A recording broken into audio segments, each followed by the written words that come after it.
وَلَقَدْ يَسَّرْنَا الْقُرْآنَ لِلذِّكْرِ فَهَلْ مِن مُّدَّكِرٍ الحمد لله رب العالمين والصلاة والسلام على أشرف الأنبياء والمرسلين أما بعد فأعوذ بالله من الشيطان الرجيم من همزه ونفخه ونفثه بسم الله الرحمن الرحيم رب اشرح لي صدري ويسر لي أمري واحلل عقدة من لساني يفقه قولي اللهم انفعنا بما علمتنا وعلمنا ما ينفعنا وزدنا علما فبشر عباد الذين يستمعون القول فيتبعون أحسنه أولئك الذين هداهم الله وأولئك هم أولو الألباب.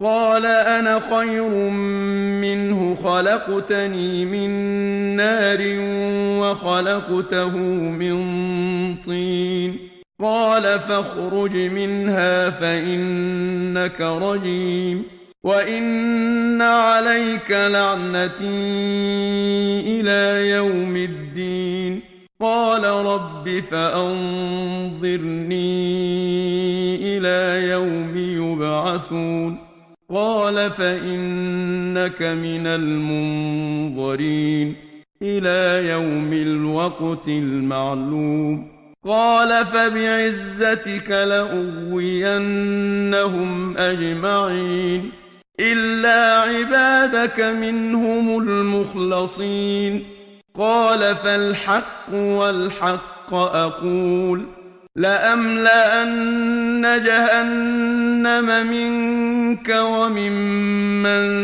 تبعك منهم أجمعين قل ما أسألكم عليه من أجر وما أنا من المتكلفين إن هو إلا ذكر للعالمين ولتعلمن نبأه بعد حين أعوذ بالله من الشيطان الرجيم بسم الله الرحمن الرحيم قال أنا خير منه خلقتني من نار وخلقته من طين.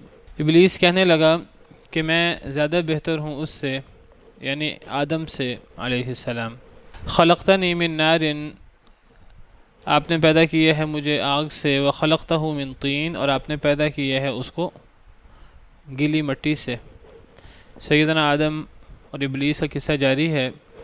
اللہ نے سیدنا آدم علیہ السلام کو پیدا فرمایا اور اللہ نے انہیں تمام مخلوقات پر عزت اور شرف بخشا، اور اللہ نے فرشتوں کو حکم دیا کہ وہ آدم علیہ السلام کو سجدہ کریں. ابلیس فرشتوں کے ساتھ رہتا تھا، تو فرشتوں کو جو حکم تھا، ابلیس جو در حقیقت فرشتوں میں سے نہیں تھا، جنوں میں سے تھا. فرشتے اللہ کے حکم کی خلاف ورزی کر ہی نہیں سکتے. ابلیس جنوں میں سے تھا، جس طرح سورہ کہف میں ہے. تو ابلیس نے اللہ کے اس حکم کی نافرمانی کی. وہ سمجھتا تھا کہ اگر میں سجدہ کروں گا آدم کو تو اس سے آدم کو مجھ پر فوقیت ہو جائے گی. تو ابلیس نے اللہ کے حکم سے نافرمانی کی، اللہ کی بات کو نہ مانا، جس کو اللہ نے تکبر سے تعبیر کیا ہے. اللہ نے ابلیس سے پوچھا کہ تم نے سجدہ کیوں نہیں کیا؟ تو ابلیس کہنے لگا، اللہ نے ابلیس سے پوچھا کہ آدم کو تو میں نے اپنے ہاتھوں سے پیدا کیا ہے. یہ آدم کی فضیلت ہے کہ آدم علیہ السلام کو اللہ رب العالمین نے اپنے ہاتھوں سے پیدا کیا، اور یہ صرف سیدنا آدم علیہ السلام کی ہی خصوصیت ہے، جس طرح پچھلے لیکچرز میں گزر چکا ہے. کسی اور کو اللہ تعالیٰ نے اپنے ہاتھوں سے اس طرح پیدا نہیں کیا. تو اپنے مبارک ہاتھوں سے اللہ تعالیٰ نے سیدنا آدم علیہ السلام کو پیدا فرمایا. اسے اللہ رب العالمین کی مبارک صفت ہاتھ، اللہ کے ہاتھ ہیں دو، جیسے اللہ کی شان کو لائق ہے. تو اللہ نے ابلیس سے کہا کہ جس کو میں نے اپنے ہاتھوں سے پیدا کیا، میں نے حکم دیا کہ آدم کو سجدہ کرو، تو نے سجدہ کیوں نہیں کیا؟ تو ابلیس نے آگے سے جواب دیا اس بات کا، کہنے لگا میں زیادہ بہتر ہوں اس سے. وہ کہنے لگا میں سجدہ کروں گا آدم کو تو آدم تو مجھ سے افضل ثابت ہو جائے گا. حالانکہ کسی کے عمل سے کوئی افضل نہیں ہوتا. فضیلت ملتی ہے اللہ رب العالمین کی فضیلت دینے سے. تو اگر اللہ رب العالمین جو ہیں وہ آدم علیہ السلام کو سجدہ کرنے کا حکم دے رہے ہیں، گویا کہ اللہ رب العالمین سیدنا آدم علیہ السلام کو فضیلت دے رہے ہیں فرشتوں پر، جنوں پر. اللہ نے فرشتوں کو حکم دیا، جنوں کا نمائندہ ابلیس بھی موجود تھا، گویا کہ فرشتوں پر بھی آدم علیہ السلام کی فضیلت ہوئی، ثابت ہوئی، اور جنوں پر بھی. تو ابلیس سمجھتا تھا کہ اس سے مراد آدم علیہ السلام کی فوقیت ہے. فرشتے تو اللہ کے حکم کی خلاف ورزی کر نہیں سکتے تھے، ویسے بھی ان کے اندر کوئی اس طرح کا تکبر کا اور شر کا مادہ نہیں ہے. تو فرشتوں نے تو اللہ کے حکم کی پوری تعمیل کی، لیکن ابلیس جو ہے اس نے اللہ کے حکم کی نافرمانی کی. اللہ نے پوچھا کہ تم نے یہ کام کیوں کیا؟ تو ابلیس آگے سے اپنا عذر پیش کرتا ہے. وہ کہتا ہے میں نے اس لیے کیا ہے کہ میں زیادہ بہتر ہوں. اگر میں سجدہ کروں گا آدم کو تو آدم مجھ سے افضل ثابت ہو جائے گا. حالانکہ فضیلت تو اللہ رب العالمین کے دینے سے ہوتی ہے، عزت تو اللہ رب العالمین کے ہاتھ میں ہے. فَلِلَّهِ الْعِزَّةُ وَلِرَسُولِهِ وَلِلْمُؤْمِنِينَ. عزت تو اللہ رب العالمین کے ہاتھ میں ہے، اللہ جس کو چاہے دے دیں. مخلوق کے اندر کوئی ذاتی صفت نہیں ہے، کوئی ذاتی بڑھائی نہیں ہے کہ ایک مخلوق دوسری مخلوق سے افضل ہو جائے. ایک مخلوق کیسے دعویٰ کر سکتی ہے کہ میں دوسروں سے افضل ہوں؟ دعویٰ تو تب کرے جب اس نے اپنے آپ کو خود پیدا کیا ہو، جب اس نے اپنی صفات کو خود رکھی ہوں، جب اس نے اپنے اندر یہ چیزیں خود پیدا کی ہوں. جب مخلوق نے یہ چیزیں خود پیدا نہیں کی تو مخلوق کیسے اپنے آپ کو اپنے بارے میں تکبر کر سکتی ہے؟ کسی مخلوق کا کوئی حق نہیں ہے کہ وہ تکبر کرے، کوئی حق نہیں ہے اس کے لیے کہ وہ کہے میں فلاں سے افضل ہوں، فلاں سے افضل ہوں. یہ جس نے پیدا کیا ہے وہ جس کو چاہے، اس کی مرضی ہے. ذالک فضل اللہ یؤتیہ من یشاء. اللہ کا فضل ہے جس کو مرضی دے دے. اب مخلوق کا کام ہے اللہ کی بات بے چوں چراہ مان لے. اللہ رب العالمین اس کا خالق ہے، تو جو اللہ کا فیصلہ ہوگا وہ ماننا پڑے گا. ایبتغون عندہم العزہ. لوگ دوسرے لوگوں کے ہاں عزت تلاش کرتے. فإن العزة للہ جمیعا. عزت تو ساری کی ساری اللہ کے ہاتھ میں. ہم بھی آج، اللہ معاف کرے، مسلمانوں میں بھی ایسے لوگ ہیں جو آج دنیاوی مال و دولت کے اندر، دنیاوی اقتدار وغیرہ کے اندر غیروں کے پاس، غیر مسلموں کے پاس عزت تلاش کرتے ہیں. سمجھتے ہیں ہم ان کے دوستی کریں گے، ان کے ساتھ ہمارا تعلق ہوگا تو ہمارا مقام ہوگا، ہماری عزت ہوگی. عزت کسی کے ساتھ ملنے سے عزت نہیں ملتی. عزت ملتی ہے تو اللہ رب العالمین سے ملتی ہے. اور یہ کوئی کسی کے سامنے عاجز ہو جائے، کوئی کسی کے سامنے عاجزی انکساری کر لے، اس سے کسی کا مقام بھی نہیں گھٹتا. کوئی کسی کے سامنے اپنے آپ کو بڑا تکبر کر کے بڑھا چڑھا کر پیش کرے، اس سے کسی کی عزت میں اضافہ بھی نہیں ہوتا. عزت تو اللہ رب العالمین دیتے ہیں. عزت تو اللہ رب العالمین دوسروں کے دلوں میں کسی کے بارے میں عزت پیدا کرتے ہیں. تو اللہ فرماتے ہیں کہ عزت اللہ کی ہے، اور چونکہ ساری کی ساری عزت اللہ کی ہے تو اللہ کس کو دیں گے؟ اللہ اپنے بندوں کو دیں گے. فَلِلَّهِ الْعِزَّةُ وَلِرَسُولِهِ وَلِلْمُؤْمِنِينَ. عزت تو اللہ کے لیے، اللہ کے رسول کے لیے اور مومنوں کے لیے. وَلَكِنَّ الْمُنَافِقِينَ لَا يَعْلَمُونَ. منافق اس بات کو نہیں سمجھتے، کبھی سمجھ ہی نہیں سکتے. وہ ہمیشہ عزت جو ہے غیروں کے ہاں تلاش کرنے کی، دنیاوی چیزوں کے اندر تلاش کرنے کی کوشش کرتے ہیں. یہی چیز ابلیس کے اندر. ابلیس کہنے لگا کہ میں اگر سجدہ کروں آدم کو تو میں ذلیل ہو جاؤں گا. بھائی تم کیسے ذلیل ہوگے؟ اگر تمہیں تمہارا رب حکم دے رہا ہے، تم اپنے رب کی بات مان کر، کوئی اپنے رب کی بات مان کر ذلیل کیسے ہو سکتا ہے؟ کبھی ذلیل نہیں ہو سکتا. من تواضع للہ رفعہ اللہ. حدیث میں آتا ہے جو اللہ کے لیے عاجزی اختیار کرے، اللہ کے ہاں اس کو پھر بلند مقام ملتا ہے. یہ عزت جو ہے وہ تکبر سے اور خود اپنے آپ کو اکڑنے سے عزت نہیں ملتی. عزت تو اللہ رب العالمین کے احکامات پر عمل کرنے سے ملتی ہے. تو مغالطہ ہوا ابلیس کو، تو وہ کہنے لگا کہ میں اگر آدم کو سجدہ کروں گا تو میں ذلیل ہو جاؤں گا، میں بہتر ہوں اس سے، میں کیوں سجدہ کروں؟ حالانکہ اسے پتہ ہونا چاہیے تھا کہ یہ اللہ کا حکم ہے. نہ آدم کو کوئی فضیلت ہے ذاتی، نہ ابلیس کو کوئی ذاتی فضیلت ہے. اب اللہ کا حکم ہے، اللہ کی طرف سے آزمائش ہے. اب جو اللہ کی بات مان لے، چاہے وہ ظاہراً وہ جھکنا پڑ رہا ہے، عاجزی کرنی پڑ رہی ہے، تو مخلوق کا کام ہے عاجزی اختیار کرے. تکبر کرنا اس کا کام ہی نہیں ہے. اللہ رب العالمین ہیں جو متکبر ہیں. ساری کی ساری بڑائی، عظمت اللہ رب العالمین کے لیے. وَلَهُ الْكِبْرِيَاءُ فِي السَّمَاوَاتِ وَالْأَرْضِ. آسمان و زمین میں کبریائی صرف اسی کے لیے اور کسی کے لیے نہیں ہے. باقی سب کا کام یہ ہے کہ وہ عاجزی اختیار کرے اور اللہ کی بات مانے، اسی میں عزت ہے. تو ابلیس نے جو عذر پیش کیا وہ گناہ سے بھی بدتر عذر تھا. وہ کہنے لگا کہ میں نے اس لیے سجدہ نہیں کیا کہ میں اس سے بہتر ہوں، میں اس کو کیسے سجدہ کروں. پھر اس نے بہتر ہونے کی کیا دلیل پیش کی؟ وہ کہنے لگا خلقتنی من نار وخلقتہ من طین، کہ مجھے تو آپ نے آگ سے پیدا کیا ہے، اسے آپ نے مٹی سے پیدا کیا ہے. گویا کہ کہنے کا مطلب یہ جو چیز آگ سے پیدا ہو وہ مٹی سے پیدا ہونے والی چیز سے افضل ہے. گویا کہ آگ مٹی سے افضل ہے. پہلی بات تو یہ کہ آگ مٹی سے افضل ہے، یہ کیسے ابلیس نے کہہ دیا، کیسے سمجھ لیا اس نے؟ کوئی انسان کیسے فیصلہ کر سکتا ہے کہ کون سی چیز دوسری چیز سے افضل ہے؟ یہ تو اللہ کو پتہ ہے کہ کون سی چیز کس سے افضل ہے۔ تو اب آگ مٹی سے افضل ہے کہ مٹی آگ سے افضل ہے، آگ کے فوائد زیادہ ہیں کہ مٹی کے فوائد زیادہ ہیں، یہ ایک الگ بحث ہے۔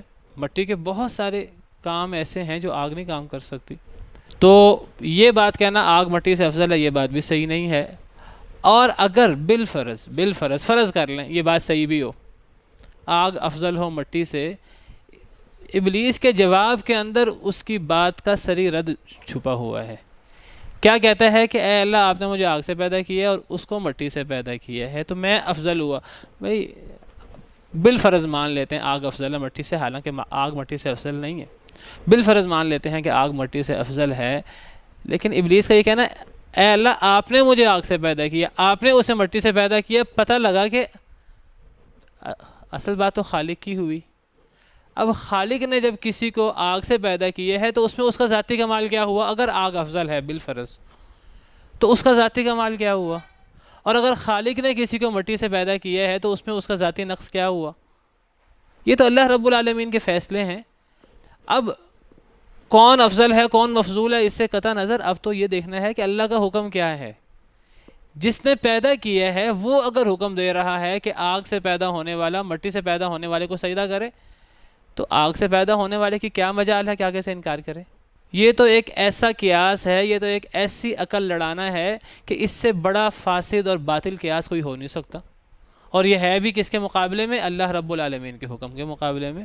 اللہ رب العالمین کے صریح حکم کے مقابلے میں اس نے اللہ کا حکم ماننے کی بجائے اس نے اپنی عقل کا بالکل غلط استعمال کیا، ناجائز استعمال کیا، اور بالکل غلط دلیل دی، اے اللہ میں آپ کے مخلوق تو ہوں لیکن میں آگ سے بنا ہوں، میں افضل ہوں، وہ مٹی سے بنا ہے وہ افضل نہیں ہے۔ بھئی تم آگ سے بنے ہو، آگ افضل ہوتی ہے مٹی مفضول ہوتی ہے، یہ دیکھو کہ اللہ کا کیا حکم ہے۔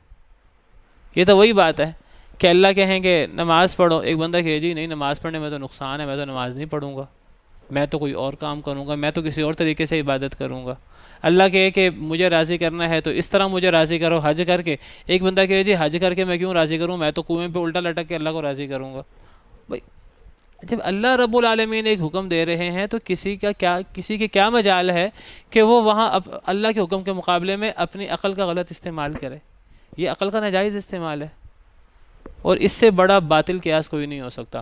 ہر وہ قیاس، ہر وہ عقل جو اللہ رب العالمین کے حکم کے سامنے، نبی کا حکم بھی اللہ کا حکم ہوتا ہے، من یطع الرسول فقد اطاع اللہ، جو رسول کی اطاعت کرے وہ در حقیقت اللہ کی اطاعت کرتا ہے۔ ہر وہ قیاس، ہر وہ عقل جو اللہ اور رسول کے حکم کے بالمقابل لڑائی جائے تو اس سے بڑا فاسد اور باطل قیاس کوئی نہیں ہے، وہ پھر شیطانی قیاس ہے، وہ شیطنت ہے۔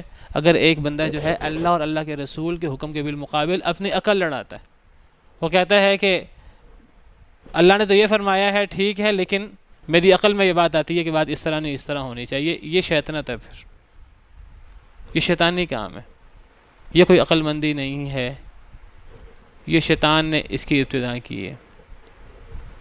اللہ نے حکم دیا سجدہ کرو، وہ کہنے لگا کہ میں تو نہیں کروں گا، آگ افضل ہے مٹی مفضول ہے، تو آگ مٹی کے سامنے کیوں جھکے؟ والعیاذ باللہ۔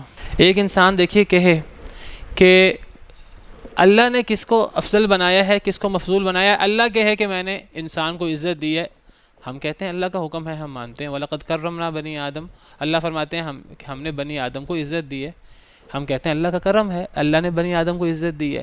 لیکن انسان کہنا شروع کر دیں خود ہی کہ ہم جانوروں سے بہتر ہیں، اور انسان جانوروں کے ساتھ ظلم روا رکھے، اور بار بار انسان کے میں جانوروں سے بہتر ہوں، ویسے انسان کو یہ زیب نہیں دیتا کہ انسان جو ہے وہ اپنی فضیلت بیان کرے، چاہے جانوروں پر ہی کیوں نہیں کرنی۔ اس میں انسان کا ذاتی کمال کیا ہوا؟ ایک انسان کہ جی میں جانوروں سے افضل ہوں کیونکہ میں انسان ہوں، جانور کمتر ہیں کیونکہ وہ جانور ہیں۔ بھئی تمہارے انسان ہونے میں تمہارا کمال کیا ہے؟ یا تو تم کو نا تم اپنی مرضی سے انسان پیدا ہوئے ہو، اللہ تمہیں کچھ اور بنانے لگے تھے لیکن تم اپنی مرضی سے انسان پیدا ہو گئے ہو، پھر اس میں تو انسان کا کمال بن سکتا ہے اگر یہ بات ہو تو، لیکن اللہ نے انسان سے پوچھ کر تو اسے انسان نہیں بنایا، یا اس میں انسان کا تو کوئی عمل دخل نہیں ہے۔ اگر یہ سراسر اللہ کا انعام ہے تو ایک انسان کا یہ کام نہیں ہے کہ وہ اپنے آپ کو جانوروں سے بھی افضل قرار دے، کجا یہ کہ ایک انسان اپنے آپ کو دوسرے انسان سے افضل قرار دے۔ ہمارے ہاں ایسے لوگ بھی ہیں، گورے لوگ، وہ کہتے ہیں جی ہم کالوں سے افضل ہیں، ہم نے ذاتیں بنا رکھی ہیں، ہم نے ذاتوں میں سے بعض ذاتوں کو بعض ذاتوں پر فضیلت دے رکھی ہے۔ یہ تو سارا کام شیطان سے شروع ہوا ہے. اللہ نے تو یہ چیزیں اس لیے نہیں بنائی. ہاں اللہ فرمائے کہ فلاں چیز میں فلاں کو فضیلت دینا چاہتا ہوں، باقی لوگ اس کو فضیلت دیں، اس کو عزت دیں. ہمارا کام یہ ہے ہم اللہ کے رب العالمین کے حکم کے سامنے سر جھکا دیں. ہم کہیں اے اللہ آمنا وصدقنا، اگر آپ نے ہمیں فضیلت دی ہے آپ کا انعام ہے، ہم آپ کے شکر گزار ہیں. اور اگر آپ فرمائیں کہ نہیں تم سے افضل فلاں ہیں، تو اگر اللہ فرما دیں تو ہمیں ماننا ہے.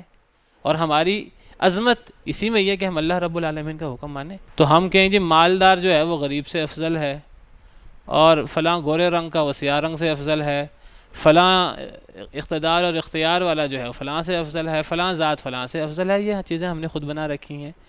تو آپ بتائیے کہ یہ چیزیں صحیح ہیں کہ یہ چیزیں یہ جو شیطان نے دلیلیں دی ہیں یہ اس جیسی دلیلیں ہیں؟ اللہ فرماتے ہیں یا ایھا الناس انا خلقناکم من ذکر و انثی، اے انسانوں ہم نے تمہیں ایک مرد اور ایک عورت سے پیدا کیا. جب تمام انسان ایک مرد اور ایک عورت سے پیدا ہوئے ہیں تو کسی انسان کو دوسرے انسان پر کیا فضیلت ہو سکتی ہے؟ وجعلناکم شعوبا وقبائل لتعارفوا، ہم نے تمہارے گروہ اور قبیلے کیوں بنائے ہیں؟ یہ نہیں فلاں ذات افضل ہے فلاں قبیلہ افضل ہے، یہ تعارف کے لیے بنائے ہیں، صرف تعارف حاصل ہو جائے. اب اگر عزت کی بات کرنی ہے تو اللہ کا فیصلہ سن لیجئے. اللہ کا فیصلہ پھر یہ ہے کہ کسی مال کو، کسی اقتدار کو، کسی رنگ کو، خوبصورتی کو، کسی ذات کو فضیلت نہیں. فضیلت ہے تو پھر ان اکرمکم عند اللہ اتقاکم، تقوی کو فضیلت ہے. جو متقی ہے وہ افضل ہے، جو جتنا اللہ سے ڈرنے والا ہے وہ افضل ہے. اللہ کا فیصلہ ہے. یہ ایک عالمی اصول آپ سمجھ لیجئے اللہ رب العالمین نے دیا ہے. اب ہم کہیں کہ نہیں جی ہم نے تو تقوی کو عزت نہیں دینی، ہم نے تو دیندار کو اہمیت نہیں دینی، ہم نے تو قرآن پڑھنے والے کو اہمیت نہیں دینی، ہم نے تو اقتدار والے کو دینی ہے، ہم نے تو فلاں مالدار شخص کو دینی ہے. تو آپ بتائیے کہ پھر اب یہ جو ہم سارا شیطان کا اور سیدنا آدم کا قصہ پڑھ رہے ہیں تو کیا فرق ہوا اس میں اور ہمارے اس رویے میں؟ ایک جیسا رویہ بالکل ہے کہ نہیں؟ یہ فیصلہ کرنا اللہ کا کام ہے اللہ نے کس کو فضیلت دینی ہے، کیونکہ اللہ خالق ہے، جس کو مرضی اللہ فضیلت دے دے. اگر اللہ نے تقوی کو فضیلت دی ہے، ہم کون ہوتے ہیں اقتدار کو، مال کو اور دیگر چیزوں کو فضیلتیں دینے والے؟ ہم منہ سے نہیں کہتے لیکن ہمارا رویہ جو ہے وہ بول بول کر اس کی عکاسی کر رہا ہو. منہ سے ہم کہتے رہیں کہ جی ٹھیک ہے متقی شخص افضل ہے، مومن شخص افضل ہے، قرآن پڑھنے والا افضل ہے. اللہ فرماتے ہیں، اللہ کا فرمان ہے جو نبی صلی اللہ علیہ وسلم نے اللہ کی طرف سے دہرایا، خیرکم من تعلم القرآن وعلمہ، تم سے سب سے افضل وہ ہے، سب سے بہتر وہ ہے جو قرآن سیکھے اور سکھائے. لیکن ہم اس کو تو ذلیل کریں، اور دنیا دار لوگ ہیں جو دین کے اعتبار سے بہت نچلے درجے میں آتے ہیں، تو بہت اللہ کے نافرمان ہیں، ان کو ہم عزت دیں. تو پھر بتائیے کہ یہی کام تو شیطان نے کیا ہے. فرق کیا ہوا ہے سارے معاملے میں؟ اللہ معاف کرے. تو ہمارا کام کیا ہے کہ ہم نے یہ جو اپنے سارے بت بنا رکھے ہیں اور یہ سارا جو کاسٹ سسٹم ہم نے بنا رکھا ہے یہ ہندوؤں سے ہمارے ہاں آیا ہے، وہاں برادری ازم ہے، ہمارے اسلام میں تو کوئی ایسی چیز نہیں ہے. تو ہم نے ان چیزوں کو اہمیت دینی ہے کہ ہم نے اللہ رب العالمین کے احکامات کو اہمیت دیتے ہوئے جس کو اللہ نے فوقیت دی ہے اس کو فوقیت دیں. تو یہ شیطان نے عقلی دلیل پیش کی جو بالکل باطل دلیل تھی. وہ کہنے لگا کہ میں اس سے بہتر ہوں، اے اللہ آپ نے مجھے آگ سے پیدا کیا، اس کو مٹی سے پیدا کیا ہے، لہٰذا میں اس کو سجدہ نہیں کروں گا. قال فاخرج منها فإنك رجیم، اللہ نے فرمایا پس تو نکل جا یہاں سے، تو مردود ہے. شیطان کے بارے میں میں نے ذکر کیا کہ وہ فرشتہ نہیں تھا. فرشتہ تو اللہ کی نافرمانی کر ہی نہیں سکتا. وہ کیا تھا؟ جن تھا. سورہ کہف میں موجود ہے. جن آسمانوں میں تو نہیں رہتے. جن کہاں رہتے ہیں؟ زمین پر. جس طرح انسان زمین پہ رہتے ہیں جن بھی زمین پہ رہتے ہیں. تو پھر ابلیس آسمانوں میں کیسے پہنچ گیا؟ کہا جاتا ہے کہ وہ اللہ کا بڑا عبادت گزار تھا، بڑی اللہ کی عبادت کرتا تھا. اس نے اللہ کی اتنی عبادت کی کہ اللہ نے اسے عزت دینے کے لیے، رتبہ دینے کے لیے اسے اپنا قریب کر لیا. اللہ نے اسے فرشتوں کے پاس بلا لیا. جن تو فرشتوں کے ساتھ نہیں رہتے، تو جن تو زمین پہ رہتے تھے. تو یہ اتنا عبادت گزار تھا، اس نے اللہ کی اتنی عبادت کی، اس کو اس کی عبادت نے فائدہ نہیں دیا. یہ اتنا عبادت گزار تھا کہ اللہ نے اسے فرشتوں کے ساتھ جو ہے وہ جگہ دی، مقام دیا اس کو. اب آپ دیکھیے کہ جب اس نے اللہ رب العالمین کی بات نہیں مانی تو اللہ نے اسے مردود کر دیا، اللہ نے اسے دھتکار دیا. اس نے اللہ کی اتنی عبادت کی، اللہ نے زمین سے آسمان پہ بلا لیا.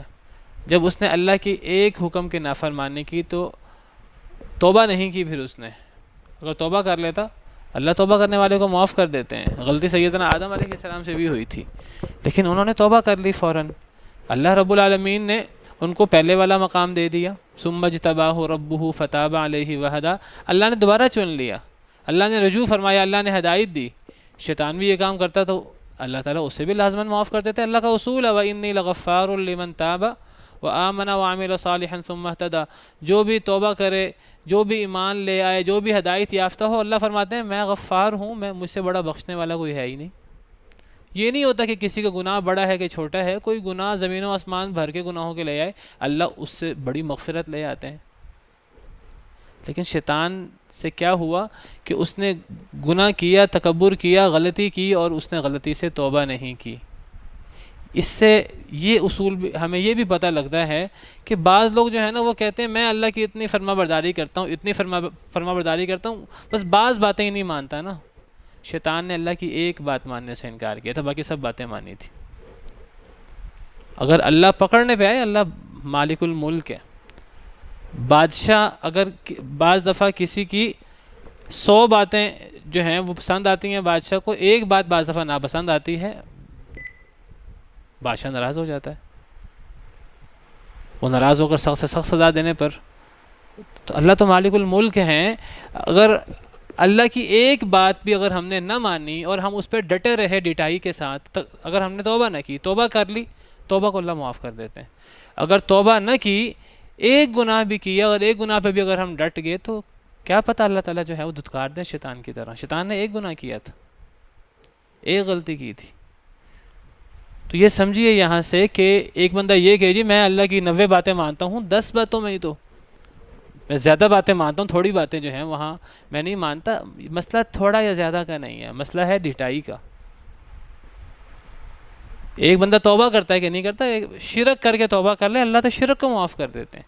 100 قتل کر کے توبہ کر لے، اللہ 100 قتل بھی معاف کر دیتے ہیں۔ ایک بندہ توبہ نہیں کرتا، اگر اپنے غلطی پر اصرار کر رہے، یاد رکھیے ایک غلطی بھی ہو کوئی بعید نہیں ہے اللہ تعالیٰ دھتکار دیں۔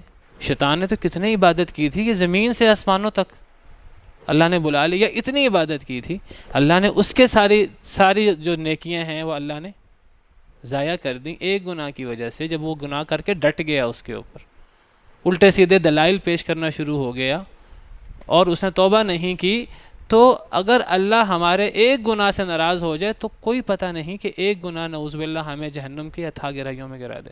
بعض لوگ جو ہیں وہ کہتے ہیں، یہ میں نے اس لیے چاہا کہ میں تھوڑی سی یہاں وضاحت کر دوں کہ جی ایک دو باتیں ہی ہیں نا، بس بعض باتیں ہیں جو ہم سے نہیں ہوتی، باقی تو ساری باتیں مانتے ہیں۔ بھی اگر اللہ نے ایک بات پہ پکڑ کر لی پھر کیا کریں گے؟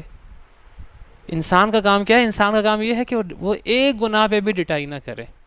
بھی انسان نسیان سے ہے، انسان سے بھول ہو جاتی ہے، غلطی ہو جاتی ہے، لیکن انسان کا کام ہے انما التوبۃ علی اللہ للذین یعملون السوء بجہالۃ ثم یتوبون من قریب۔ اگر جہالت سے گناہ ہو جائے وہ قریب فوراً توبہ کر لے، یہ ہے انسان کا کام۔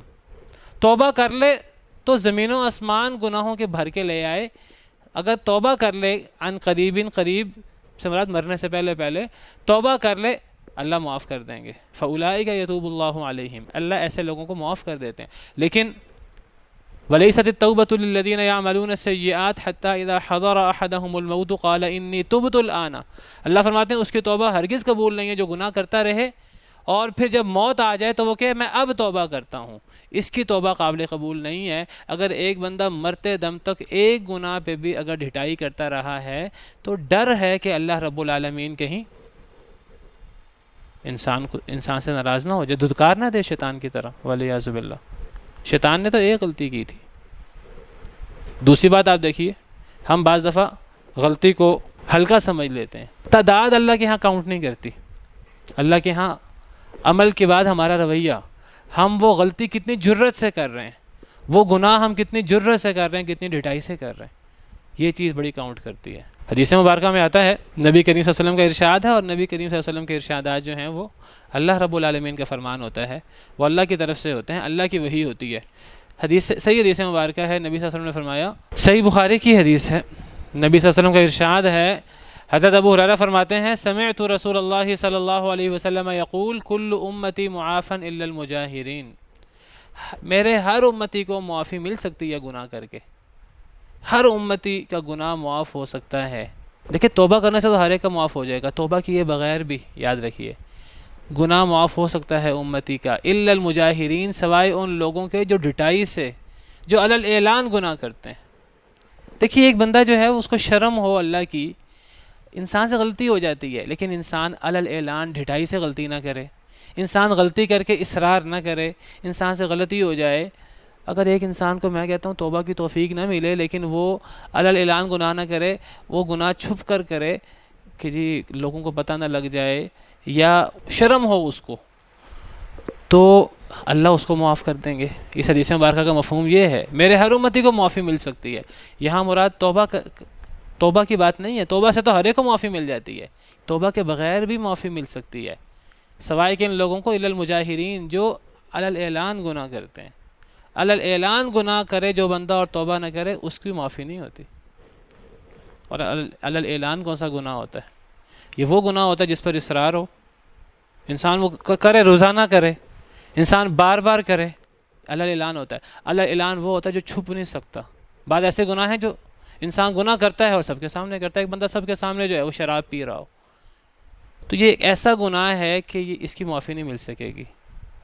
اگر وہ گناہ بھی کرتا ہے اور گناہ کر کے ڈٹائی سے کہتا ہے میں کرتا ہوں جو کرنا کر لو، نبی صلی اللہ علیہ وسلم نے فرمایا وَإِنَّ مِنَ الْمُجَاهَرَةِ، مجاہرہ کیا ہے؟ علی الاعلان گناہ کیا ہے؟ أَن يَعْمَلَ الرَّجُلُ بِاللَّيْلِ عَمَلًا، کہ اگر ایک بندہ رات کو ایک عمل کرتا ہے، ثم يصبح، صبح وہ کرتا ہے، وقد سترہ اللہ علیہ، اللہ نے اس کا گناہ چھپا دیا۔ اللہ تعالیٰ ہمارے بہت سے گناہ چھپا لیتے ہیں، ستار العیوب اللہ کی مبارک صفت ہے، اللہ عیبوں کو چھپانے والے ہیں، وغفار الذنوب، گناہوں کو معاف کرنے والے ہیں۔ وہ انسان توبہ کر لے اللہ گناہ معاف کر دیتے ہیں، اگر ایک انسان چھپ کر عمل کرے کئی دفعہ، اگر توبہ نہ بھی کرے کئی دفعہ اللہ تعالیٰ اس کا عیب ویسے ہی چھپا لیتے ہیں۔ ستار العیوب، سید الاستغفار آپ نے سنا ہوگا، اللہم انت ربی لا الہ الا انت خلقتنی وانا عبدک وانا علی عہدک ووعدک ما استطعت واعوذ بک من شر ما صنعت ابوء لک بنعمتک علی وابوء بذنبی فاغفر لی فانہ لا یغفر الذنوب الا انت۔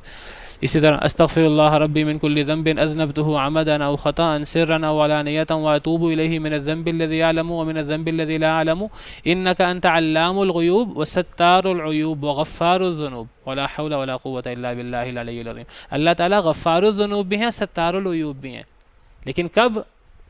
جب کوئی بندہ رات کو اگر عمل کرے چھپ چھپا کر، اللہ تعالیٰ عیبوں پر پردہ ڈالنے والے ہیں۔ فرمایا نبی صلی اللہ علیہ وسلم نے کہ مجاہرت کیا ہے؟ ایک بندہ رات کو عمل کرتا ہے، صبح کرتا ہے، اللہ نے اس کے عمل پہ پردہ ڈال دیا ہوتا ہے، لیکن وہ کیا کرتا ہے؟ فیقول، وہ کہتا ہے یا فلان، اے فلان، عملت البارحۃ کذا وکذا، صبح سب لوگوں میں اعلان کر رہا ہوتا ہے لوگوں میں نے رات یہ کیا تھا، لوگوں کو فخر سے بتاتا ہے، اللہ نے تو چھپا دیا تھا۔ اس نے اللہ کے چھپانے کی بھی پرواہ نہیں کی، اس کو کوئی شرم نہیں ہے، وہ علی الاعلان کہتا ہے کہ میں نے رات یہ عمل کیا تھا، وقد بات یسترہ ربہ، اللہ نے تو رات کو اس کا عمل چھپا لیا تھا، وہ صبح کر کے اللہ کے ستر کو، اللہ کے پردے کو وہ پھاڑ ڈالتا ہے، اللہ نے پردہ ڈال دیا تھا اس کے اوپر، لیکن اس نے اللہ کے پردے کو پھاڑ دیا، اس کو اتنی شرم نہ آئی، ایسے شخص کو معافی نہیں مل سکتی۔ ممکن ہے ایک شخص رات کو عمل کرے، لوگوں کے سامنے عمل نہ کرے، اللہ تعالیٰ اس کی اسی حیا کی وجہ سے کہ وہ لوگوں کے سامنے یہ گناہ نہیں کر رہا، سمجھتا ہے کہ یہ گناہ ہے، لیکن اس سے جو ہے نا وہ اپنے آپ پہ کنٹرول نہیں ہوا، گناہ ہو گیا رات، وہ اس کا اعلان نہیں کرتا، وہ ڈٹائی سے لوگوں کے سامنے مزے لے کر اس کو بیان نہیں کرتا۔ لیکن ایسے لوگ بھی ہیں جو گناہ کرتے ہیں اور ڈٹائی سے بیان بھی کرتے رہتے ہیں، تھوڑی سی پی لیتا ہوں، سنا ہوگا آپ نے، تو ہمارے حکمران یہ باتیں کہتے رہتے ہیں، تو یہ گناہ کر کے اعلان کرنا یہ مجاہرت ہے اور یہ قابل معافی نہیں ہے۔ تو یہ مجاہرت ہو، ڈٹائی ہو، اپنے گناہ پر اصرار ہو، میں عرض کروں ایک گناہ بھی ہو، ممکن ہے اللہ ایک گناہ پر ہی پکڑ کر لے، شیطان کا تو ایک سے زیادہ گناہ ہمیں علم میں نہیں ہے، اللہ نے ایک گناہ پر پکڑ کر لی۔ اور مزید دور کیا جانا ہے، سیدنا آدم علیہ السلام کی ایک غلطی پر اللہ نے انہیں جنت سے اتار دیا، جس جنت میں جانے کی ہمیں ہر وقت خواہش ہے اور ہم اللہ سے دعائیں کرتے ہیں اللہ تعالیٰ ہمیں جنت دے دے، اللہ نے ایک چھوٹی سی غلطی کہ جو درخت کا پھل کھانے سے اللہ نے روکا تھا، درخت کا پھل کھا لیا، اللہ نے جنت سے اتار دیا، جس جنت سے اللہ ایک گناہ کے نتیجے میں نکال سکتے ہیں، تو ہم گناہ کر کے ہم جو ہیں وہ اس پہ اصرار کرتے رہیں، چاہے ایک گناہ ہی کیوں نہ ہو، اور ہم کہیں اللہ معاف کر دیں گے. اگر اللہ نے نہ معاف کیا تو اللہ معاف کرنے پہ آئیں، اللہ ہزاروں گناہ معاف کر دیں، لیکن اگر اللہ پکڑ کرنے پہ آئیں تو اصل سوال تو یہ ہے. تو آپ سے عرض کروں کہ ایک گناہ کو بھی ہلکا نہیں سمجھنا چاہیے. ایک انسان سے چھوٹا گناہ بھی ہو، انسان کسی گناہ کو ہلکا نہ سمجھے، کیونکہ فَمَن يَعْمَلْ مِثْقَالَ ذَرَّةٍ خَيْرًا يَرَى وَمَن يَعْمَلْ مِثْقَالَ ذَرَّةٍ شَرًّا يَرَى. جو ذرہ برابر بھی نیکی کرے گا وہ دیکھ لے گا، جو ذرہ برابر بھی گناہ کرے گا قیامت کے دن اس کو دیکھ لے گا. اور قیامت کے دن ایک شخص جب اپنا اعمال نامہ پڑھے گا نا، وہ صرف بڑے گناہ دیکھ کر پریشان نہیں ہوگا، چھوٹے گناہ دیکھ کر بھی پریشان ہوگا. سورہ کہف میں ہے وَوُضِعَ الْكِتَابُ، اعمال نامہ لوگوں کے سامنے رکھ دیا جائے گا. فَتَرَى الْمُجْرِمِينَ مُشْفِقِينَ مِمَّا فِيهِ، مجرم لوگ اس اعمال نامے کو دیکھ کر خوف زدہ ہوں گے اور کیا کہیں گے؟ مَالِ هَذَا الْكِتَابِ لَا يُغَادِرُ صَغِيرَةً وَلَا كَبِيرَةً إِلَّا أَحْصَاهَا. اس کتاب کو کیا ہو گیا، نہ کوئی چھوٹا گناہ چھوڑا نہ کوئی بڑا گناہ چھوڑا، سارے ہی اس میں موجود ہیں. کسی گناہ کو ہلکا نہ سمجھے. ڈھٹائی سے، اصرار سے چھوٹا گناہ بھی بڑا گناہ بن جاتا ہے. اور اگر ایک انسان بڑے سے بڑا گناہ کر کے انسان اس پہ ڈٹائی نہ کرے، اصرار نہ کرے، تو اللہ ویسے ہی پردہ ڈال دے توبہ کے بغیر، یا انسان توبہ کرے اللہ معاف کر دے. تو ایک غلطی کو بھی ہلکا نہ سمجھیے، ایک غلطی پر بھی پکڑ ہو جاتی ہے. تو شیطان نے گناہ کیا، شیطان نے جرم کیا، تکبر کیا، اللہ نے دھتکار دیا ایک گناہ سے. اللہ نے فرمایا فخرج منہا، نکل جائے یہاں سے، فإنک رجیم، تو مردود ہے. وإن علیک لعنتی، اور بے شک تجھ پر میری لعنت ہے، الی یوم الدین، قیامت کے دن تک. اللہ نے قیامت تک لعنت کر دی، ایسی لعنت جو وقتی نہیں ہے، جو قیامت تک مسلسل تجھ پہ برستی رہے گی. چلیں اذان کے بعد باقی پڑھ لیتے ہیں. اللہ نے فرمایا کہ تو یہاں سے نکل جا، تو اس سے نکل جا. فإنک رجیم، تو مردود ہے، دھتکارا ہوا ہے. وَإِنَّ عَلَيْكَ لَعْنَتِي إِلَى يَوْمِ الدِّينِ، بس بے شک تجھ پر میری لعنت ہے، إِلَى يَوْمِ الدِّينِ، جزا اور سزا کے دن تک، یعنی قیامت کے دن تک تجھ پر میری لعنت ہے. لعنت بھی اللہ کی رحمت سے دوری کو کہتے ہیں. قال، تو وہ کہنے لگا، ربی، اے میرے رب، فَأَنظِرْنِي، پس مجھے ڈھیل دے دے، مہلت دے دے، إِلَى يَوْمِ يُبْعَثُونَ، اس دن تک جس دن لوگ اٹھائے جائیں گے. اب شیطان نے جب دیکھا کہ اللہ مجھ سے ناراض ہو گئے ہیں اور اللہ نے مجھ سے دھتکار دیا ہے، بجائے اس کے کہ شیطان جو ہے وہ اللہ سے توبہ کر لیتا، اللہ سے اپنے غلطی کی معافی مانگ لیتا، شیطان مایوس ہو گیا اللہ کی رحمت سے. جب اس نے اللہ کا غصہ دیکھا، اللہ کا غضب دیکھا، تو وہ مایوس ہو گیا اللہ کی رحمت سے. اس کو ابلیس کہتے ہیں، ابلیس کا مطلب بہت مایوس ہونے والا. تو اور مایوسی کفر ہے. اب وہ اللہ کی رحمت سے ہی مایوس ہو گیا. وہ کہنے لگا اب تو مجھے اللہ معاف نہیں کریں گے. جب اس نے اللہ کا غصہ دیکھا، حالانکہ اگر اللہ سے معافی مانگتا اللہ تو بڑے سے بڑا گناہ معاف کر دیتے ہیں، تو وہ پھر اکڑ میں آ گیا. کہنے لگا کہ ٹھیک ہے، اگر میں نے اب اللہ کی رحمت سے دوری ہے تو پھر میں اب برا بن کے دکھاتا ہوں. پھر کہنے لگا اے اللہ تعالیٰ مجھے مہلت دے دے قیامت کے دن تک. شیطان بھی اللہ کو مانتا تھا، اللہ کو رب مانتا تھا. قال ربی، وہ کہنے لگا اے میرے رب. اور وہ بعث بعد الموت کو بھی مانتا ہے. اس کو پتہ ہے مرنے کے بعد کی زندگی ہے، اس کو پتہ ہے کہ ایک یوم بعث ہے، ایک یوم حشر ہے. وہ کہنے لگا اے اللہ تعالیٰ مجھے اس دن تک مہلت دے دے جس دن لوگوں کو اٹھایا جائے گا. قال، اللہ نے فرمایا فإنک من المنظرین، پس بے شک تو مہلت دیے گئے لوگوں میں سے ہے. اللہ نے فرمایا ٹھیک ہے، اگر تو اکڑ میں آ ہی گیا، اب اگر تو مایوس ہو کر بالکل ہی اب اگر تو جو ہے وہ اپنی اصلاح نہیں کرتا، اب تو اکڑ میں آ گیا ہے اور تو کہتا ہے مجھے مہلت دے دے، تو تجھے مہلت ہے. الی یوم الوقت المعلوم، معلوم وقت کے دن تک، معلوم وقت کے دن تک یعنی قیامت کے دن تک تجھے مہلت ہے. قیامت کے دن تک تجھے موت نہیں آئے گی، اب تجھے مہلت ہے. تو نے اب یہاں تو ذکر نہیں ہے، شیطان نے کہا تھا کہ میں اب بہکاؤں گا آدم علیہ السلام کو، آدم کو اور اس کی اولاد کی وجہ سے میں گمراہ ہوا ہوں. تو اس نے کہا کہ میں اب ان کو گمراہ کروں گا، میں نے تو جہنم میں جانا ہے، یا اکیلا نہیں جاؤں گا، میں اپنے ساتھ ان کو بھی لے کے جاؤں گا. آگے آ رہا ہے قال فبعزتک لأغوینہم اجمعین، وہ کہنے لگا پس تیری عزت کی قسم. یہ با یہاں قسم کے معنی میں ہے، با کا ایک معنی قسم بھی ہوتا ہے. شیطان کہنے لگا پس قسم ہے تیری عزت کی اے اللہ، لأغوینہم اجمعین، البتہ میں گمراہ کر دوں گا ان کو، سب کو، انسانوں کو. جس آدم کی وجہ سے میں تیری رحمت سے دور ہوا ہوں، اس آدم اور اس کی اولاد کو میں اب چھوڑوں گا نہیں، میں انہیں بھی گمراہ کر دوں گا۔ قسم کسی کھا رہا ہے اللہ کی عزت کی، اس کو پتہ ہے اللہ کی عزت ہے اور اللہ معزز ہیں۔ شیطان کو تو ان چیزوں کا ہم سے زیادہ پتہ ہے۔ تو صرف ہم اللہ کو رب سمجھیں لیکن ہم جو ہے وہ اللہ کی نافرمانی کرتے رہیں، صرف اللہ کو رب سمجھنے سے نجات نہیں مل جائے گی۔ صرف قیامت کے دن کے بارے میں ہمارا یقین ہو کہ مرنے کے بعد زندگی ہے اور مرنے کے بعد ہم نے اٹھنا ہے، ہمارا یقین ہو، تو صرف یہ ہمارا ایمان ہمیں جہنم سے نجات نہیں دلا دے گا۔ اس کا تقاضوں پر اگر عمل کریں تو یہ چیز ہمیں اللہ کے غضب سے اور جہنم سے نجات دلائے گی۔ صرف ایمان ہمیں جہنم سے نجات نہیں دلائے گا۔ شیطان کو پتہ تھا کہ اللہ اس کا رب ہے، شیطان کو پتہ تھا کہ مرنے کے بعد زندگی ہے اور یوم البعث ہے، شیطان کو پتہ ہے اللہ سے بڑھ کر عزت والا کوئی نہیں۔ شیطان اللہ کی عزت کی قسم اٹھاتا ہے، کہتا ہے اے اللہ تیری عزت کی قسم میں ان کو گمراہ کر دوں گا۔ اب شیطان نے کیوں کہا کہ میں ان کو گمراہ کر دوں گا؟ جب کسی سے غلطی ہو اس کو چاہیے اپنی غلطی تسلیم کرے۔ جو اپنی غلطی تسلیم کرتا ہے اس کو پھر وہ توبہ کر سکتا ہے، وہ توبہ کرے اور معافی مانگے، اللہ تعالیٰ معاف کر دیتے ہیں۔ لیکن جو بندہ اپنی غلطی تسلیم نہ کرے، وہ کہ اصل میں میری غلطی نہیں ہے، یہ تو فلاں کی وجہ سے میرا یہ حال ہوا ہے، شیطان نے اپنی غلطی حضرت آدم پہ ڈال دی۔ وہ کہنے لگا یہ آدم کی وجہ سے میں گمراہ ہوا ہوں۔ سورہ اعراف میں دوسری صورتوں میں ہے قال فبما اغویتنی لاقعدن لهم صراط المستقیم۔ شیطان کہنے لگا کہ اے اللہ چونکہ اب تو نے مجھے گمراہ کر دیا ہے، یعنی آدم کی وجہ سے، اب میں سیدھے رستے پر بیٹھ جاؤں گا۔ اب یہ جو انسان کو آپ نے سیدھے رستے کا حکم دیا ہے صراط مستقیم کا، میں آپ کے سیدھے رستے کے درمیان میں رکاوٹ بن جاؤں گا۔ ثم لآتینہم من بین ایدیہم ومن خلفہم وعن ایمانہم وعن شمائلہم، میں ان کے آگے پیچھے سے دائیں بائیں سے آؤں گا۔ ولا تجد اکثرہم شاکرین، ان میں سے اکثر لوگوں کو اے اللہ آپ شکر گزار نہیں پائیں گے، میں انہیں گمراہ کر دوں گا۔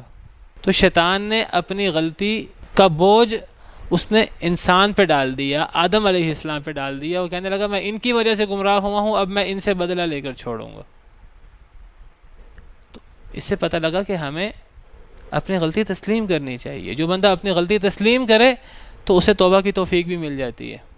جو بندہ نادم ہو اپنی غلطی پر، حدیث مبارکہ میں آتا ہے الندم هو التوبہ، اپنی غلطی پر شرمساری ہی تو توبہ ہے۔ جو بندہ شرمسار ہوگا اپنی غلطی پہ، ایک بندہ اپنی غلطی مانتا ہی نہیں، اس کو جب بھی بتایا جائے کہ بھئی ایک بندہ نماز نہیں پڑھتا، اس کو کہا جائے حکمت کے ساتھ اچھے طریقے سے نماز پڑھنی چاہیے، وہ آگے سے لڑنا شروع کر دے، تو یہ غلط رویہ ہے۔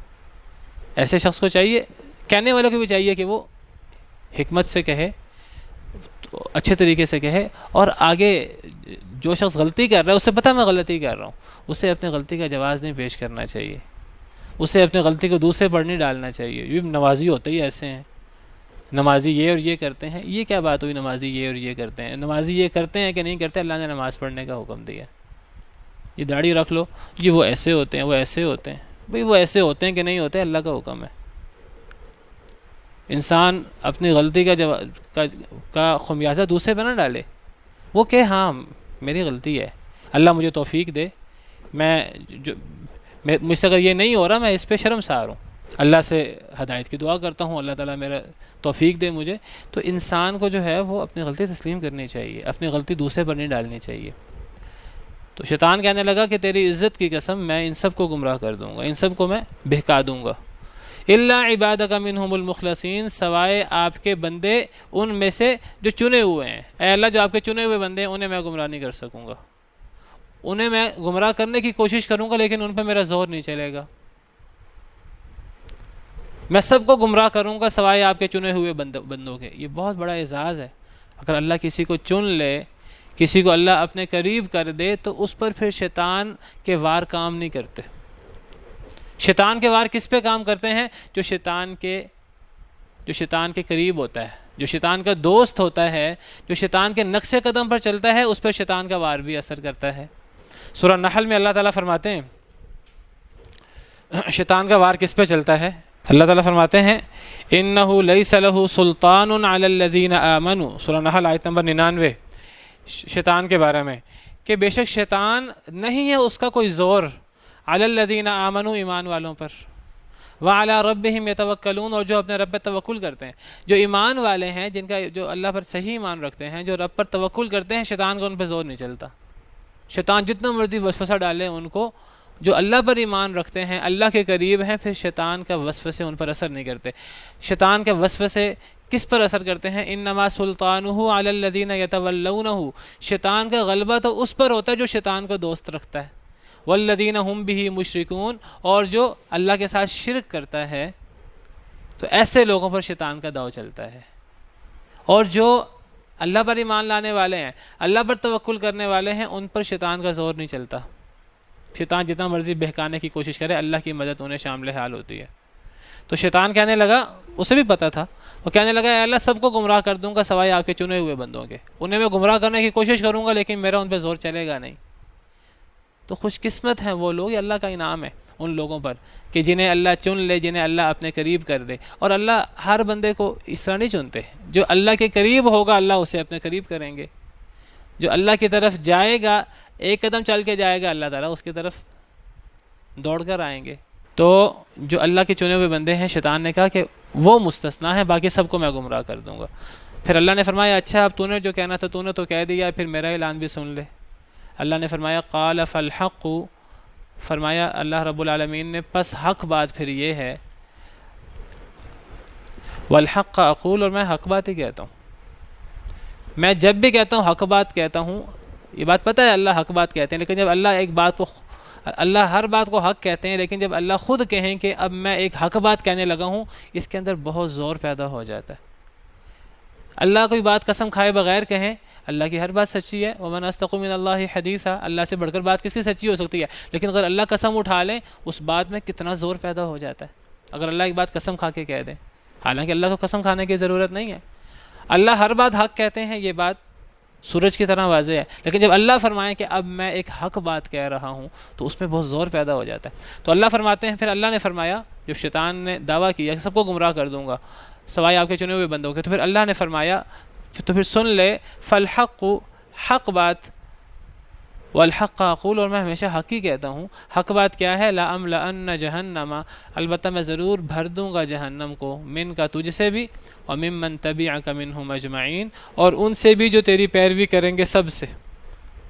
اب میں نے تجھے جہنم میں ڈالنا ہے، اب جو بھی تیرے نقش قدم پہ چلے گا اس کا بھی انجام تیرے والا ہی ہوگا، والعیاذ باللہ، سب سے جہنم کو بھر دوں گا۔ قل ما اسألکم علیہ من اجر، کہہ دیجئے اے اللہ کے نبی صلی اللہ علیہ وسلم، ما اسألکم علیہ من اجر، میں نہیں سوال کرتا تم سے اس پر کسی اجر کا۔ کتنا بڑا تحفہ ہے، کتنا بڑا انعام ہے جو اللہ نے نبی صلی اللہ علیہ وسلم کے ذریعے بھیجا۔ جنت میں کیسے جانا ہے، جہنم سے کیسے بچنا ہے، سیدھا رستہ کیا ہے، تو یہ اتنا بڑا اللہ نے انعام نبی کریم صلی اللہ علیہ وسلم کے ذریعے لوگوں تک بھیجا ہے، اور فرمایا ہے کہ اے نبی آپ لوگوں تک یہ اعلان پہنچائیں اللہ کا، لوگوں کو ڈرائیں اللہ کے عذاب سے، لوگوں کو جنت کی باتیں بتائیں، اور آپ لوگوں سے کہیں کہ میں یہ کام کسی دنیاوی مقصد سے نہیں کر رہا، میں تم سے کوئی اجر نہیں مانگتا اس کا، اس تبلیغ پر، اس دعوت پر، یہ جو میری ذمہ داری اللہ نے لگائی ہے، میں اس دعوت پر جو سب سے بڑا انعام اگر آپ کہیں تو، اگر کہ اللہ کی طرف سے توفیق مل جانا، ہدایت مل جانا، اس سے بڑا انعام کوئی نہیں ہے، تو میں اس پر تم سے کوئی اجر نہیں مانگتا، کوئی بدلہ نہیں مانگتا، یہ صرف میں اللہ کے لیے کر رہا ہوں۔ وما انا من المتکلفین، اور میں تکلف کرنے والوں میں سے نہیں، تکلف سے منع کیا گیا ہمیں۔ نبی صلی اللہ علیہ وسلم کو حکم ہے اے نبی آپ کہہ دیجئے میں تکلف کرنے والا نہیں ہوں۔ دین اسلام ہمیں سادگی سکھاتا ہے، ہمیں چرب زبانی، تیزی، تکلف، ملمہ سازی، انسان جو ہے نہیں، انسان وہ دکھنے کی کوشش کرے لوگوں کے سامنے، اب انسان ناقص ہے، انسان کو ماننا چاہیے میں ناقص ہوں، انسان کہ نہیں جی میں ناقص نہیں ہوں، ہم تو بڑے وہ ہوتے ہیں، یہ تکلف ہے، تکبر بھی تکلف ہے۔ انسان کے پاس کوئی زیادہ روپیہ پیسہ نہیں ہے، انسان کوشش کرے کہ میں لوگوں کو بن کے دکھاؤں میرے پاس بڑے پیسے ہوتے ہیں، انسان دکھاوا کرنے کی کوشش کرے، انسان اپنے آپ کو مالدار ثابت کرنے کی کوشش کرے۔ کوئی مہمان آ جائے، انسان کے پاس نہیں ہے اتنا کہ انسان جو ہے وہ مہمان کو بہت اچھا کھلا سکے، تو انسان کو سادگی سے جو ہے گھر میں مہمان کو عزت دینی چاہیے، جو گھر میں ہے انسان کو اس کی عزت کے ساتھ اس کو پیش کرنا چاہیے۔ لیکن جو انسان کر ہی نہیں سکتا، اب انسان جو ہے نا وہ قرض لے لے کر، اور انسان جو ہے نا اس کے سامنے اپنا بھرم رکھنے کے لیے، تو انسان تکلف کر کے کوشش کر کے اس کو تکلف کر کے اچھا کھلائے گا تو یہ انسان ناجائز کام کرے گا۔ دین میں تکلف نہیں ہے، وہ انسان، اب ہم کیا کرتے ہیں شادیوں کے موقع پر قرض اٹھا کر سالوں قرض اٹھاتے ہیں، پھر سالوں جو ہیں وہ قرض کو پورا کرنے میں لگ جاتے ہیں. ہم نے تکلف بنا دیا ہے. نبی صلی اللہ علیہ وسلم کو حکم ہے آپ فرما دیجئے میں تکلف کرنے والوں میں سے نہیں ہوں. دین اسلام میں تکلف نہیں ہے، سادگی ہے. انسان سادگی سے کرے. حدیث مبارکہ ہے کہ جو بندہ جو ہے وہ یہ شادی وغیرہ کے موقع پر جتنی سادگی اختیار کرے اتنا نکاح میں برکت ہوتی ہے. اعظم النکاح برکتاً ایسرہ مؤونۃ، حدیث ہے کہ سب سے عظیم نکاح برکت کے اعتبار سے وہ ہے جس میں کم خرچ ہو. ایک انسان جو قرض لے کر جی وہ پھر دکھاوا کرے، اچھے سے اچھا ہوٹل، اچھے سے اچھا کھانا، زیادہ سے زیادہ مہمان بلا لے. کئی دفعہ صحابہ کرام شادی کرتے تھے، صحابہ کرام کے لیے نبی صلی اللہ علیہ وسلم سے بڑھ کر کون سی ذات ہو سکتی تھی. کئی دفعہ نبی صلی اللہ علیہ وسلم کو شادی پہ نہیں بلاتے تھے، اور یہ بات کوئی بعید، کوئی ان کے ہاں کوئی عجیب بات نہیں تھی. ایک صحابی شادی کی، ولیمہ کیا، نبی صلی اللہ علیہ وسلم کے پاس آئے، آپ نے دیکھا کہ ان کے کپڑوں پر تب شادی پر کوئی رنگ وغیرہ، کوئی زعفران وغیرہ کپڑوں پہ لگ جاتا تھا، بعض دفعہ یہ لگا لیتے تھے، تو کپڑوں پر کوئی زعفران کے اثرات ہیں. کہنے لگے یہ نشان کس چیز کے ہیں؟ کہنے لگے میں نے شادی کی ہے، ولیمہ کی ہے. آپ نے فرمایا پھر ولیمہ شادی کی ہے، آپ نے فرمایا کہ شادی کی ہے تو ولیمہ کرو، اور جو ہے نا وہ بکری سے ولیمہ کرو. یعنی شادی کی اور نبی صلی اللہ علیہ وسلم کو نہیں پتا تھا، اور یہ نہیں تھا کہ وہ بھول گئے نبی صلی اللہ علیہ وسلم کو. یعنی وہ اتنے زیادہ مہمانوں کو اکٹھا کرنا اور یہ چیزیں وہ سادگی سے یہ کام کر لیتے تھے. نبی صلی اللہ علیہ وسلم کی تعلیمات تھی. میں تکلف کرنے والوں میں سے نہیں ہوں. حدیث مبارکہ سے میں آتا ہے کہ نبی صلی اللہ علیہ وسلم کا ارشاد ہے کہ فرمایا کہ نہانا عن التکلف، نبی صلی اللہ علیہ وسلم نے ہمیں تکلف سے منع فرمایا ہے. کہتے ہیں حضرت سلیمان علیہ السلام کے پاس 2 مہمان آئے، تو حضرت سلیمان علیہ السلام نے گھر میں جو روٹی اور سالن تھا وہ انہیں پیش کر دیا، اور پھر فرمایا کہ لولا ان رسول اللہ صلی اللہ علیہ وسلم نہانا عن التکلف لتکلفت لکم، اگر ہمیں نبی صلی اللہ علیہ وسلم نے تکلف سے منع نہ کیا ہوتا تو میں تکلف کر کے میں ارد گرد سے کوئی کھانے کا انتظام کر کے تمہارے لیے انتظام کرتا، لیکن جو گھر میں ہے میں نے وہ پیش کر دیا. کوئی کمی نہیں کی، جو گھر میں ہے میں نے وہ پیش کر دیا ہے. اور ایک حدیث میں ہے نہینا عن التکلف، صحیح بخاری کی حدیث ہے، ہمیں تکلف کرنے سے منع کیا گیا ہے. اور ایک حدیث مبارکہ میں ہے نبی صلی اللہ علیہ وسلم نے فرمایا المتشبع بما لم يعط كلابس ثوب زور، جس کے پاس جو ہے نہیں وہ دکھانے کی کوشش کرے وہ 2 جھوٹے کپڑے پہنتا ہے. ایک انسان کے پاس جو ہے نہیں لیکن وہ دکھانے کی کوشش کرتا ہے نہیں میرے پاس یہ ہے، تو وہ 2 جھوٹے کپڑے پہن رہا ہے، اوپر بھی جھوٹا کپڑا پہن رہا ہے، نیچے بھی جھوٹا کپڑا پہن رہا ہے، جھوٹا لباس اس نے پہنا ہوا ہے، وہ دکھانے کی کوشش کرتا ہے جو اس کے پاس ہے نہیں. تو ہمیں تکلف سے منع کیا گیا ہے. وما انا من المتکلفین ان هو الا ذکر للعالمین، بے شک یہ نہیں ہے یہ مگر ذکر تمام جہان والوں کے لیے. قرآن کریم میں تمام جہان والوں کے لیے ذکر ہے، نصیحت ہے. وَلَتَعْلَمُنَّ نَبَأَهُ بَعْدَ حِينٍ، اور البتہ تم جان لوگے اس کی خبر کو ایک وقت کے بعد. ایک وقت کے بعد تمہیں خبر کا پتہ لگ جائے گا، حقیقت کا پتہ لگ جائے گا، یعنی قیامت کے دن سارا دودھ کا دودھ پانی کا پانی واضح ہو جائے گا. سبحانک اللہم ربنا وبحمدک اشہد ان لا الہ الا انت استغفرک واتوب